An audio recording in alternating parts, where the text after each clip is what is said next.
നമസ്കാരം. Star health insurance കമ്പനിയുടെ പേരിൽ നടക്കുന്ന വ്യാപകമായ തട്ടിപ്പുകളുടെ, ചതിക്കുഴികളുടെ, വഞ്ചനകളുടെ നീണ്ട പരമ്പരകളായാണ് ക്രൈം പുറത്തുവിടുന്നത്. ഇത് വളരെയധികം പഠിച്ച് ഇതിൽ അനുഭവസ്ഥരായ ആളുകൾ, ചതിയിൽപ്പെട്ട ആളുകൾ അടക്കമുള്ള ആളുകളുടെ അറിവുകൾ കൂടിയാണ് ഞങ്ങൾ പുറത്തുവിടുന്നത്. അവർക്കുണ്ടായ അനുഭവങ്ങൾ കൂടിയാണ് ഞങ്ങൾ പുറത്തുവിടുന്നത്. ഇതിൻ്റെ ബാക്കി ഭാഗങ്ങളും തുടരുകയാണ്. ഇതിനു മുമ്പായി പ്രിയപ്പെട്ട പ്രേക്ഷകർ ഈ ചാനൽ സബ്സ്ക്രൈബ് ചെയ്യുക, ബെൽ ബട്ടൺ അമർത്തുക, നിങ്ങളുടെ അഭിപ്രായങ്ങൾ പൂർണ്ണമായും രേഖപ്പെടുത്തുക. നിങ്ങളുടെ അഭിപ്രായങ്ങൾ പൂർണ്ണമായും രേഖപ്പെടുത്തിയാൽ മാത്രമേ നമുക്ക് ഇത്തരം ഫൈറ്റുകൾ നടത്താൻ പറ്റുകയുള്ളൂ. സമൂഹത്തിൽ നടക്കുന്ന ഇത്തരം തട്ടിപ്പുകളെക്കുറിച്ച്, വ്യാപകമായ തട്ടിപ്പുകളെക്കുറിച്ച് നമ്മളൊരു പോരാട്ടമാണ് നടത്തുന്നത്. സ്റ്റാർ ഹെൽത്ത് ഇൻഷുറൻസിൻ്റെ സെയിൽസ് മാനേജറായിരുന്ന ശോഭ ഇക്കാര്യം വിവരിക്കുന്നു. ഓഫീസിൽ പ്രപ്പോസൽ ഫോം അതുപോലെ തന്നെ പ്രീമിയം ഓഫീസിൽ കൊടുത്തു കഴിഞ്ഞാൽ പോളിസി ഡോക്യുമെൻ്റ് തരുന്നത് ഒരു 30 ദിവസമോ 60 ദിവസമൊക്കെ കഴിഞ്ഞാൽ പോലും നമുക്ക് എല്ലാ പോളിസീൻ്റെയും ഡോക്യുമെൻ്റ് കിട്ടില്ല. അപ്പോൾ അവിടെ ഉണ്ടാകുന്ന ഒരു പ്രശ്നം എന്താണെന്ന് വെച്ചാൽ, ഈ കസ്റ്റമർക്ക് അവരെടുക്കുന്ന ഒരു പോളിസി, ഏജൻറ്റ് കണ്ടു, കസ്റ്റമറോട് സംസാരിച്ചു, ടേംസ് ആൻഡ് കണ്ടീഷൻസ് ഒക്കെ കേട്ടു, ഒരു പ്രീമിയം കൊടുത്തു, പോളിസി എടുത്തു. പോളിസി എടുത്തതിന് ശേഷം ഈ ഡോക്യുമെൻ്റ് വെരിഫൈ ചെയ്തിട്ട് അവർക്ക് ആ പോളിസിയിൽ താല്പര്യമില്ലെങ്കിൽ ആ പോളിസി തിരിച്ച് ഇൻഷുറൻസ് കമ്പനിയിൽ സറണ്ടർ ചെയ്ത് അത് ക്ലോസ് ചെയ്തിട്ട് അവരുടെ ക്യാഷ് തിരികെ വാങ്ങാനുള്ളൊരു ഓപ്ഷനുണ്ട്. അപ്പോൾ ഇവിടെ ഇവർക്ക് കുറയ്ക്കുന്ന എമൗണ്ടുകൾ എന്തൊക്കെയാണെന്ന് വെച്ചാൽ, എന്തെങ്കിലും മെഡിക്കൽ ചെക്കപ്പ് ഉണ്ടെങ്കിൽ ആ മെഡിക്കൽ ചെക്കപ്പിൻ്റെ എമൗണ്ട്, അതുപോലെ തന്നെ സ്റ്റാമ്പ് ഡ്യൂട്ടിയുടെ എക്സ്പെൻസ്, അതുപോലെ അതുവരെയുള്ള റിസ്ക് കവർ ചെയ്തിട്ടുള്ള 15 ദിവസത്തേക്കാണ് അവരുടെ കയ്യിൽ നമ്മുടെ ഈ പ്രീമിയം അവർ വാങ്ങി വെച്ചിട്ട് അവരുടെ റിസ്ക് തന്നതെങ്കിൽ, നമ്മുടെ റിസ്ക് അവർ ഏറ്റെടുത്തതെങ്കിൽ ആ 15 ദിവസത്തേക്കുള്ള പ്രീമിയം അറൗണ്ട് ഒരു 1/3 ഓഫ് ദ പ്രീമിയം, അത്രയും പ്രീമിയം കട്ട് ചെയ്ത് ബാക്കി ക്യാഷ് റീഫണ്ട് ചെയ്യാനുള്ളൊരു ഓപ്ഷനുണ്ട്. പക്ഷേ ഈ 30 ദിവസമോ അല്ലെങ്കിൽ 60 ദിവസമോ ഒക്കെ കഴിഞ്ഞതിന് ശേഷം മാത്രം ഈ പോളിസി ഡോക്യുമെൻ്റ് ഇഷ്യൂ ചെയ്യുമ്പോൾ കസ്റ്റമർക്ക് ഇങ്ങനെയുള്ള ഒരു സൗകര്യം, അവർക്ക് ആ പോളിസി താല്പര്യമില്ലെങ്കിൽ പോലും അത് തിരിച്ചു കൊടുത്തിട്ടുണ്ടെങ്കിൽ ആ സമയത്ത് ഞങ്ങൾ 30 ദിവസം അല്ലെങ്കിൽ 60 ദിവസത്തിന് ശേഷം പോളിസി തന്നതുകൊണ്ടാണ് ഈ 60 ദിവസത്തെ റിസ്ക് ഈ കസ്റ്റമർ ഏറ്റെടുക്കേണ്ടി വന്നതെന്നുള്ള ഒരു ഭാഗം അവർ അംഗീകരിക്കാൻ വേണ്ടിയിട്ട് തയ്യാറാവില്ല. ആ നിയമപരമായിട്ട് പറയുന്ന 15 ദിവസത്തെ എക്സ്പെൻസ് എടുത്തിട്ട് ബാക്കി ക്യാഷ് കൊടുക്കാം എന്നുള്ളൊരു ടേംസിലേക്ക് വരില്ല. അവർ ആ പോളിസി 2 മാസത്തേക്കാണ് എടുത്തിട്ടുള്ളതെങ്കിൽ ആ 2 മാസത്തെ എക്സ്പെൻസ് എടുത്തിട്ട് ബാക്കി എമൗണ്ടാണ് കസ്റ്റമർക്ക് തിരികെ കൊടുക്കുക. അതുപോലെ തന്നെ ഉള്ളൊരു മറ്റൊരു വിഷയമാണ് ഈ കാർഡിൻ്റെ കേസ്. കാർഡിൻ്റെ കേസിൽ ഈ ഒരു ഹോസ്പിറ്റലൈസേഷൻ വന്നിട്ടുണ്ടെങ്കിൽ ഹെൽത്ത് കാർഡ് ഉണ്ടെങ്കിലാണ് ഇവർ ക്ലെയിം ചെയ്യാൻ വേണ്ടിയിട്ട് അനുവദിക്കുക. അപ്പോൾ ഇവിടെ എന്ത് സംഭവിക്കുന്നു വെച്ചാൽ, കാർഡ് എടുക്കാൻ വേണ്ടിയിട്ട് ഫോട്ടോസ് കൊണ്ടുവന്ന് അവിടെ കൊടുത്തു കഴിഞ്ഞാൽ ഈ ഫോട്ടോസ് സൂക്ഷിക്കില്ല. 2010 തുടങ്ങി 2014 വരെയുള്ള പീരീഡിൽ ഒരു തവണ കൊടുത്തു, ആ കാർഡ് മിസ്സാക്കി. അതും ഈ കാർഡ് മിസ്സായിട്ടുണ്ടെങ്കിൽ കാർഡ് മിസ്സായി വേറൊരു കാർഡ് വാങ്ങിത്തരുമോ എന്ന് സമയത്ത് ചോദിക്കില്ല. ഇത് 1 മാസമോ 2 മാസമോ 3 മാസമോ ഒക്കെ, 1 മാസം കഴിയുമ്പോൾ നമ്മൾ ചോദിക്കുമ്പോൾ കാർഡ് തരാമെന്നായിരിക്കും പറയാം. വീണ്ടും ഒരാഴ്ചയോ 2 ആഴ്ചയോ നമ്മൾ ഗ്യാപ്പ് ഇട്ട് ഇവർക്ക് ഇത് പ്രോസസ്സ് ചെയ്യാനുള്ള ചെയ്ത് കൊണ്ടുവരാനുള്ള ടൈം കൊടുക്കണമല്ലോ. അപ്പോൾ ആ ടൈം കൊടുത്തു, അതിനുശേഷം ചോദിക്കുമ്പോഴും കാർഡ് വന്നിട്ടില്ല എന്നാ പറയുക. ഇത് ഇങ്ങനെ നീണ്ടു പോയി ഒരു 10-90 ദിവസമൊക്കെ ആയി. കസ്റ്റമർ വിളിച്ച് ദേഷ്യപ്പെട്ടു. ആകെ പ്രശ്നമായി കഴിയുമ്പോഴായിരിക്കും നമുക്ക് നിൽക്കാൻ പറ്റാത്ത അവസ്ഥയിലായി, കാർഡ് തന്നേ പറ്റുള്ളൂ എന്നുള്ള രീതിയിൽ പ്രശ്നം ഉണ്ടാക്കി കഴിയുമ്പോഴായിരിക്കും പറയുന്നത് ഫോട്ടോ ഇല്ല, ഫോട്ടോ തരാൻ പറയും. അപ്പോൾ ആ സമയത്തേക്ക് ഈ കസ്റ്റമർ ആകെപ്പാടെ ഇത് തരാൻ താല്പര്യം തോന്നാത്ത അവസ്ഥയിലേക്ക് കസ്റ്റമറെ എത്തിച്ചിട്ടുണ്ടാവും. അപ്പോൾ ഇത് ഒരിക്കലല്ല, ഇത് ഈ ഓരോ SM മീറ്റിങ്ങിലും ഞാൻ 2010 മുതൽ 2014 വരെ അറ്റൻഡ് ചെയ്തിട്ടുള്ള SM മീറ്റിങ്ങുകളിലെല്ലാം 2014 ജനുവരിയിൽ വെച്ച SM മീറ്റിങ്ങിൽ ഒഴികെ ബാക്കിയുള്ള എല്ലാ SM മീറ്റിങ്ങുകളിലും എഴുന്നേറ്റ് നിന്ന് അവിടെയുള്ള ഓരോ പ്രശ്നങ്ങളെക്കുറിച്ച് സോണൽ മാനേജറോട് സംസാരിച്ചിട്ടുണ്ട്. പക്ഷേ എത്ര തവണ പറഞ്ഞാലും ഈ പ്രശ്നത്തിനൊന്നും യാതൊരു പരിഹാരവും ഉണ്ടായിരുന്നില്ല. അത് അവർ മിസ്സാക്കി കഴിഞ്ഞിട്ടുണ്ടെങ്കിൽ പിന്നെ ആ കാർഡ് ഫോട്ടോസ് എടുത്തുകൊണ്ട് കൊടുത്താൽ കാർഡ് തരും, ഇല്ലെങ്കിൽ കാർഡ് തരില്ല. അപ്പോൾ ഈ കസ്റ്റമറെ ഒന്ന് പറഞ്ഞ് കൺവിൻസ് ചെയ്യാൻ വേണ്ടിയിട്ട് ഇവർ ചെയ്യുന്ന ഇത്തരത്തിലുള്ള മിസ്റ്റേക്കുകളെല്ലാം കറക്റ്റ് ചെയ്യണമെങ്കിൽ കസ്റ്റമറുടെ അടുത്ത് നുണ പറഞ്ഞിട്ട് വേണം ഇവരുണ്ടാക്കുന്ന ഈ പ്രശ്നങ്ങൾക്കൊരു പരിഹാരം ഉണ്ടാക്കിക്കൊണ്ടുവരാൻ. അതുപോലെ തന്നെയാണ് മെഡിക്കൽ ചെക്കപ്പിൻ്റെ കേസ്. സ്റ്റാർ ഹെൽത്ത് തുടങ്ങിയ ഞാനവിടെ ജോയിൻ ചെയ്യുന്ന സമയത്തൊക്കെ ഉണ്ടായിരുന്നുള്ളൊരു പ്രശ്നം എന്താണെന്ന് വെച്ചാൽ, മെഡിക്കലുള്ള പോളിസി, ഇപ്പോൾ എൻ്റെ ഒരു കസ്റ്റമറുടെ പോളിസി ആണെങ്കിൽ മെഡിക്കലുള്ള പോളിസി മെഡിക്കലിൻ്റെ റിപ്പോർട്ട് വന്നതിന് ശേഷം കൺവേർട്ട് ചെയ്താൽ മതി എന്ന് പറഞ്ഞാൽ അത് ബ്രാഞ്ച് മാനേജർ കൂട്ടാക്കാറില്ല. അദ്ദേഹം ആ മന്തിൻ്റെ ക്ലോസിംഗ് ഡേറ്റ് ആണെങ്കിൽ ആ ക്ലോസിംഗ് ഡേറ്റിൽ മെഡിക്കൽ റിപ്പോർട്ട് വന്നാലും ശരി വന്നില്ലെങ്കിലും ശരി അദ്ദേഹം ആ പോളിസി എടുത്ത് അടിച്ചിട്ടുണ്ടാവും. അത് എത്ര തവണ പറഞ്ഞിട്ടും അദ്ദേഹം അത് ചെയ്യാൻ വേണ്ടിയിട്ട് കൂട്ടാക്കില്ല. ഒരു കസ്റ്റമറുടെ കേസിൽ പറയുകയാണെങ്കിൽ അവരുടെ അവർ പോളിസീൻ്റെ ഏജൻറ്റ് കൊണ്ടുവന്ന പ്രപ്പോസൽ ഫോം അവിടെ തന്നു, അവർക്ക് മെഡിക്കൽ ഉണ്ടായിരുന്നു, ആ മെഡിക്കൽ എടുത്തു. അപ്പോൾ ഇതിൻ്റെ ക്ലോസിംഗ് ഡേറ്റ് ആകുന്ന ഒരു ടൈമാണ്. അപ്പോൾ ആ സമയത്ത് ഒരു ദിവസം രാവിലെ, എൻ്റെ ഓർമ്മ ശരിയാണെങ്കിൽ 31st മോർണിംഗിൽ ഈ ഏജൻറ്റിനെ വിളിച്ച് പറയുകയാണ് ആ പോളിസി കൺവേർട്ട് ചെയ്യരുത്, അവരുടെ ഒരു റിലേറ്റീവ് മരിച്ചു, അത് കേട്ടിട്ട് അവർക്ക് സ്ട്രോക്ക് ആയിട്ടുണ്ട്, അതുകൊണ്ട് ആ പോളിസി ചെയ്യണ്ട എന്ന് പറയണം. യഥാർത്ഥത്തിൽ ഒരു ഏജൻറ്റോ അല്ലെങ്കിൽ ഒരു SMO ഇത് പറയാറില്ല. അവരത് ഹൈഡ് ചെയ്ത് വെക്കുകയാണ് ചെയ്യുക. കാരണം ആ പോളിസി കൺവേർട്ട് ചെയ്ത് കഴിഞ്ഞാൽ ആ ഏജൻറ്റിന് കിട്ടേണ്ട കമ്മീഷൻ ഏജൻറ്റിന് കിട്ടും, SMന് കിട്ടേണ്ട കമ്മീഷൻ SMന് കിട്ടും. ഇതാരും അറിയാൻ പോകുന്നൊരു വിഷയമല്ല. പക്ഷേ ഇദ്ദേഹം വിളിച്ചു പറഞ്ഞു. ഞാൻ ഓടി അവിടെ ഓഫീസിൽ ചെന്നു. ഓഫീസിൽ ചെന്നിട്ട് ഞാൻ അദ്ദേഹത്തോട് പറഞ്ഞപ്പോൾ, ഞാൻ തലേ ദിവസം വീട്ടിലേക്ക് പോണതിന് മുമ്പ് ഈ ശശിചേട്ടൻ എന്ന് പറയുന്ന കലൂർ ബ്രാഞ്ചിൽ പോളിസി അടിക്കാൻ വേണ്ടിയിട്ടുണ്ടായിരുന്ന സ്റ്റാഫിനോട് ഞാൻ അത് പറഞ്ഞിട്ടാണ് പോകുന്നത്, ആ പോളിസി കൺവേർട്ട് ചെയ്യേണ്ട, മെഡിക്കൽ റിപ്പോർട്ട് വന്നതിന് ശേഷം മാത്രം ചെയ്താൽ മതി. അപ്പോൾ ഞാൻ ഓടി അവിടെ പിറ്റേ ദിവസം രാവിലെ ഇദ്ദേഹം പറഞ്ഞത് കേട്ടിട്ട് അവിടെ ഓഫീസിൽ ചെന്നിട്ട് ഞാൻ അദ്ദേഹത്തോട് ചോദിച്ചു, ആ പോളിസി കൺവേർട്ട് ചെയ്തിട്ടില്ലല്ലോ. അപ്പോൾ അദ്ദേഹം പറഞ്ഞു ആ പോളിസിയൊക്കെ അടിച്ചുപോയി എന്ന് പറഞ്ഞു.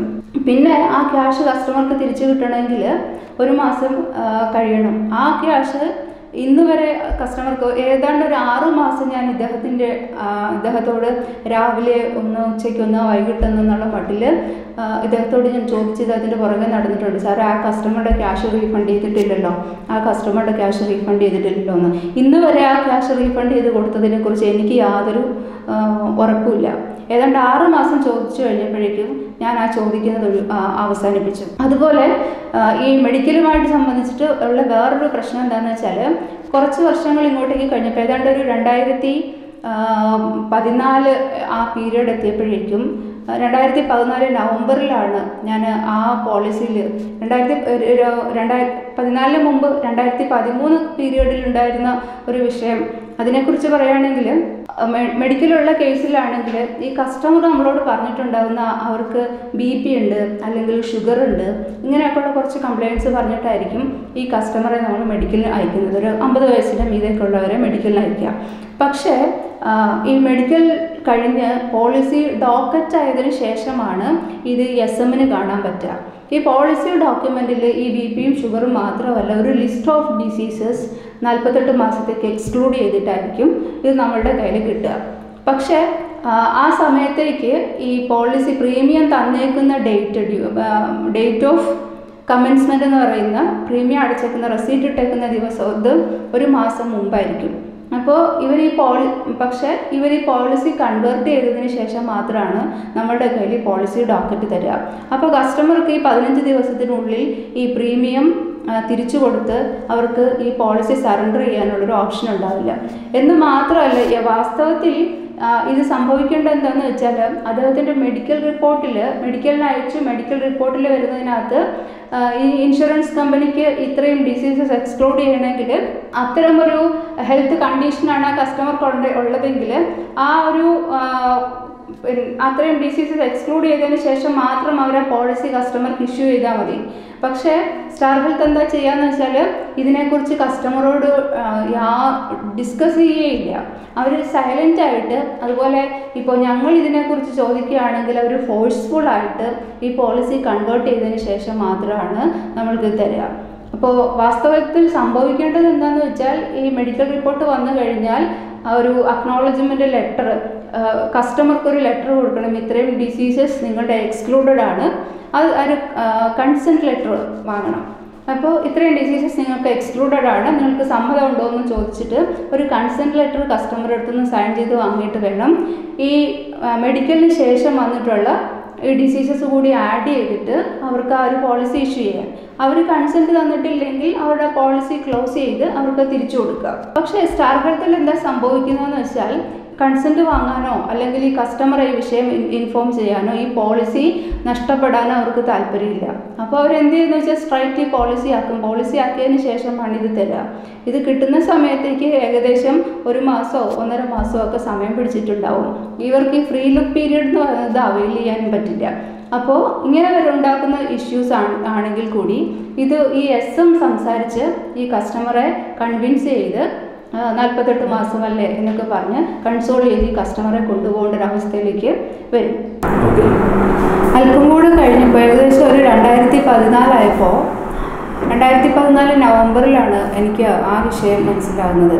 അതായത് മെഡിക്കൽ ഇപ്പോൾ മെഡിക്കലുള്ളതോ ഇല്ലാത്തതോ അല്ലെങ്കിൽ കസ്റ്റമർ ഡിസ്ക്ലോസ് ചെയ്ത policies, pre existing diseases disclose ചെയ്തേക്കുന്ന പോളിസീസിൽ ഒരു 36 മാസം കഴിഞ്ഞ പോളിസി, അതായത് 4 റിന്യൂവൽ അടച്ചിട്ടുള്ള പോളിസിൻ്റെ കസ്റ്റമറുടെ കേസിൽ ഇത് അമെൻഡ് ചെയ്തിട്ട് ഇവർ പുതിയ ഡിസീസസ് ആ പോളിസികളിൽ അടിച്ചു ചേർത്തിട്ടുള്ളതായിട്ട് എനിക്ക് മനസ്സിലായി.